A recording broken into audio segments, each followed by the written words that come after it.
Hi everyone, मेरा नाम Ashutosh Tripathi. I am IIT JEE qualified in 2023 with board classes. तो आज मैं आपको बताऊंगा कि मैंने ऐसा क्या किया था अपने आईआईटी जेईई की प्रिपरेशन में, जिससे मेरा सिलेक्शन आईआईटी में हो गया। अक्सर जो आईआईटी जेईई वाले स्टूडेंट्स हैं, उनको फिजिक्स से उतना डर नहीं लगता जितना हमारे नीट वाले बच्चों को लगता है। तो आज हम इसी टॉपिक पर बात कर रहे होंगे कि from fear to confidence in a physics subject, यानी हम फियर से कॉन्फिडेंस कैसे गेट करें फिजिक्स जैसे हार्डेस्ट एंड टफेस्ट सब्जेक्ट्स में। आज हम बात करने वाले हैं how to score full out of full marks in a physics subject. तो फर्स्ट ऑफ ऑल, फिजिक्स में हम स्कोर कैसे करें, ठीक है। अगर आप नीट एस्पायरेंट हैं तो ये वीडियो आप सभी के लिए होने वाली है।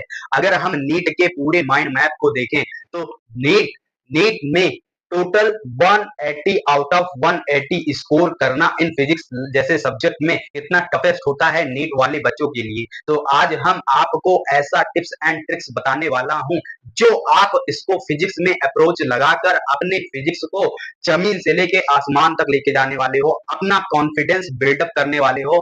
आप ये 7 स्टेप्स जो आप एक्चुअली में न्यूमेरिकल में क्या कर रहे होगे, अप्रोच लगा रहे होगे, ये 7 स्टेप्स आपका लाइफ चेंजिंग होगा। न्यूमेरिकल जैसे क्वेश्चन को देखकर अक्सर हम क्या हो जाते हैं, डर जाते हैं, हमारा जो कॉन्फिडेंस है वो आसमान से जमीन में गिर जाता है। तो आज मैं आपको बताऊंगा कि अपने फियर को कॉन्फिडेंस में कैसे कन्वर्ट करें। तो ये वीडियो आपके लिए होने वाली है। तो अगर हम नीट स्ट्रक्चर की बात करें तो नीट ऑफलाइन मोड में ये एग्जाम कंडक्ट करवाया जाता है। ये एग्जाम कंडक्ट कौन करवाता है? ये एग्जाम एनटीए एजेंसी कंडक्ट करवाती है, ऑर्गेनाइज करवाती है। Overall India and out of India के लोग भी इसमें क्या करते हैं, पार्टिसिपेट करते हैं।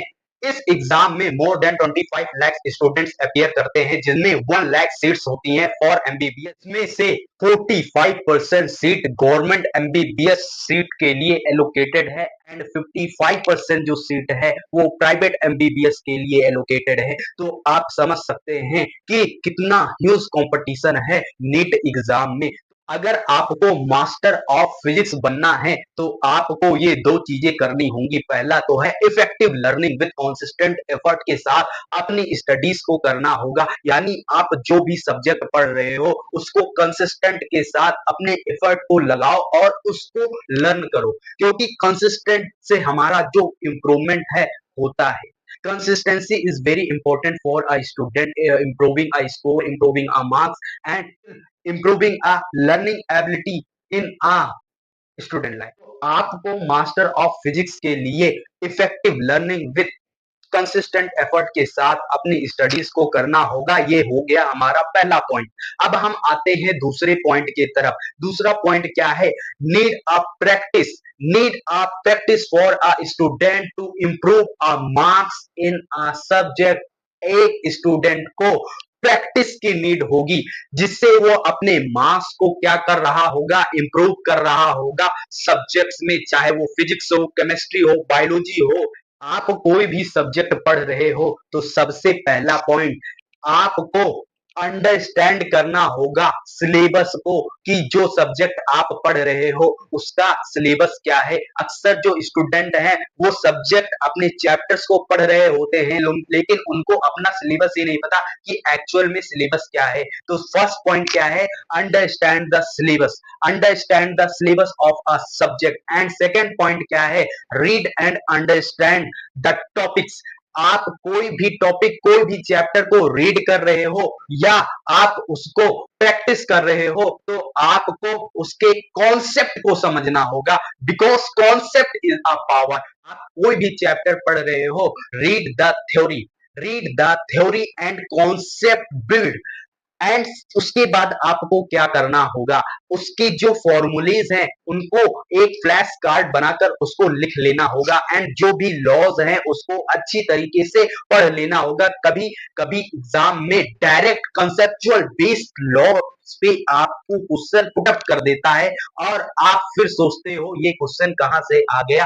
ये क्वेश्चन एक्चुअली में सब्जेक्ट के चैप्टर में से ही होता है, और फिजिक्स जैसे सब्जेक्ट में आप 11 12 दोनों मर्ज हो जाता है। देन क्वेश्चन फॉर्म होके एग्जाम में एनटीए नीट में पुट कर रहा होता है, जिससे बच्चा उस क्वेश्चन को देखकर क्या हो जाता है, डर जाता है। लेकिन आपको फिजिक्स जैसे सब्जेक्ट में डरने की जरूरत बिल्कुल भी नहीं है, क्योंकि फिजिक्स बहुत प्यारा सब्जेक्ट है।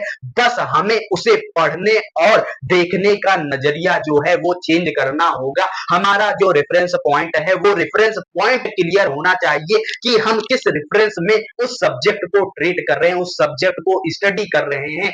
फिजिक्स को हम आसान बना सकते हैं इन दो स्टेप से। सबसे पहला है effective learning with consistent effort and second need of practice. आप वो practice DPP daily practice problem के थ्रू कर सकते हो।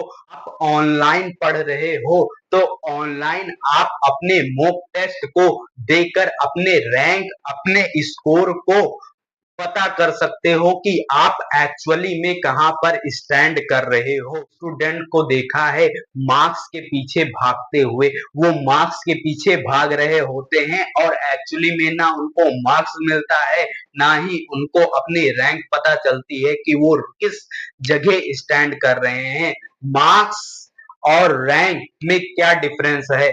मार्क्स, अगर आपने 180 आउट ऑफ 180 स्कोर कर लिया, that is well and good, यानी आप सिलेक्ट हो सकते हैं। लेकिन 180 आउट ऑफ 180 ऐसे 10 बच्चों ने स्कोर कर रखा है, लेकिन जो गवर्नमेंट सीट है उसमें 5 सीट्स हैं और उन 5 बच्चों को लेना होगा, तो वो किनको लेंगे? जिनकी रैंक अच्छी होगी। यानी आपको मार्क्स उतना ही मैटर करता है जितना रैंक मैटर करता है एक स्टूडेंट के लिए।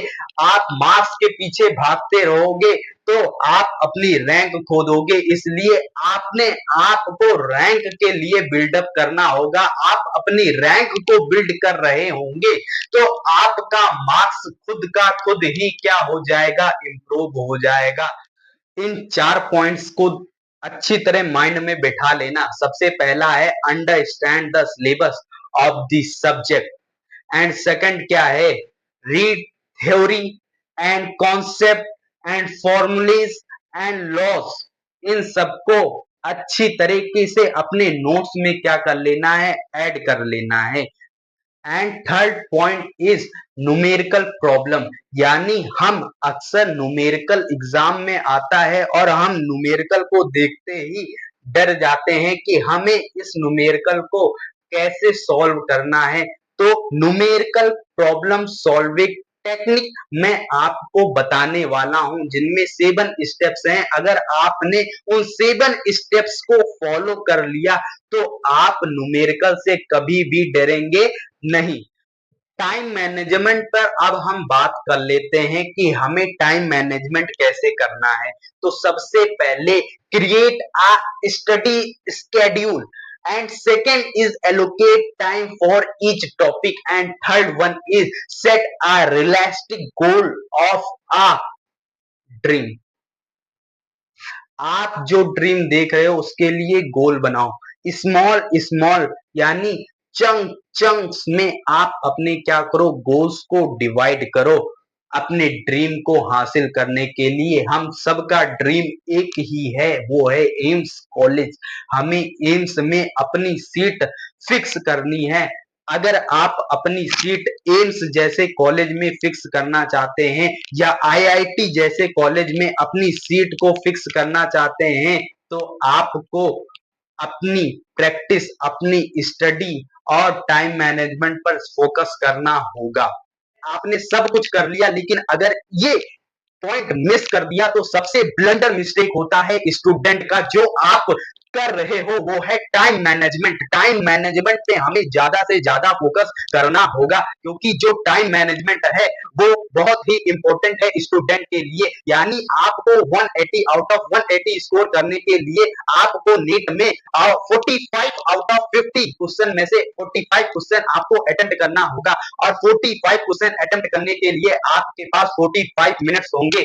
तो आप अपना टारगेट बनाओ और अपने स्पीड एंड एक्यूरेसी पर ज्यादा से ज्यादा फोकस करो विथ टाइम, क्योंकि टाइम के साथ ही चीजों को करो तो ज्यादा अच्छा होता है। टाइम के बाद करने से उसका कोई भी फायदा नहीं होता है, इसीलिए टाइम बहुत इंपॉर्टेंट रोल प्ले करता है। आपने सब कुछ कर लिया, टाइम मैनेजमेंट नहीं सीखा तो क्या सीखा। Thanks for watching this video. Bye bye. Bye bye.